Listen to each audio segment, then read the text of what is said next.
Igal ööl kraabin pead nagu õnneloosi. Ärevus ei lase magada nagu varem, kui tean, keegi magamises minust kindlasti on parem. Tundub, et kõik sõbrad on kogu aeg valgusvihus, luiged vannis, kotkad katusel, jaanalinnud pihus, võidavad aasta auhindu Kulka, Tuglase, Krossi, Alveri, Kailiti, Liivi, Mati, Nuude, Liis, Lemsalu, ema Theresa, Robin Hoodi preemiaid, haamriga pähe isa soovitusel preemia parima läbilöögi eest.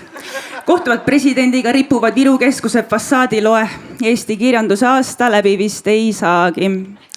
Ja ma tõesti ei suuda, kui tuleb Kiisupere lasteaed oma legaalses lõunauinakus puhanud särav valgete silmamunade ja virsikpehmete põskedega. Neil on minust rohkem piimahambaid ja igal vanuril on kinnisvara, ostetud kunagi proteesi liimi hinnaga. Kui minu võimalus tasuta elada on tappa 7 inimest ja nautida tulu 4 kuud muretut elu Eesti maksumaksja kulul. Jalutan pargis ja kuulan TED Talki sellest, kuidas enda teistega võrdlemine on halb ja kuidas seda mitte teha. Kõik tundub norm, kui äkki mõistan kutt, keda kuulan, on 16-aastane ja mina 33. Ja prügikastis kaevab üks mees nii vaba, erinevalt minust ei pea ta kontorisse minema. Ma ei aja kägu, ta on täiega Rain Epleri nägu.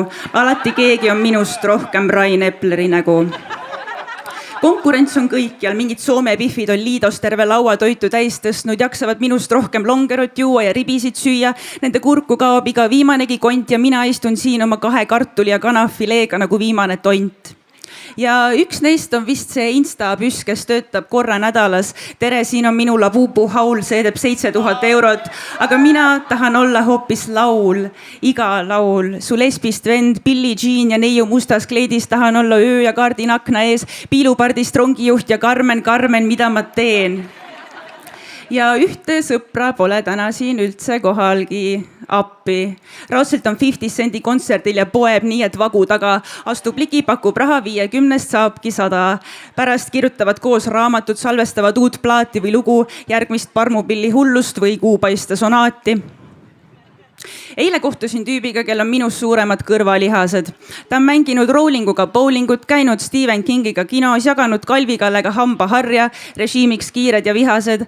Kui minu suurim võit on see, et ükskord strippar Markole ma andsin viinamarja. Ärevus ei lase magada ja ega magamiseks ole eriti ka aega. Hakkan tõstma hantleid, tööl on jälle spordinädal, küsimus on kes. Kes sõidab kõige rohkem rattaga, kes kõnnib kõige rohkem trepist, kes tõmbab kõige paremini köit ja veel nii, et kõige lõpuks pole seda riputanud kaela. Aitäh!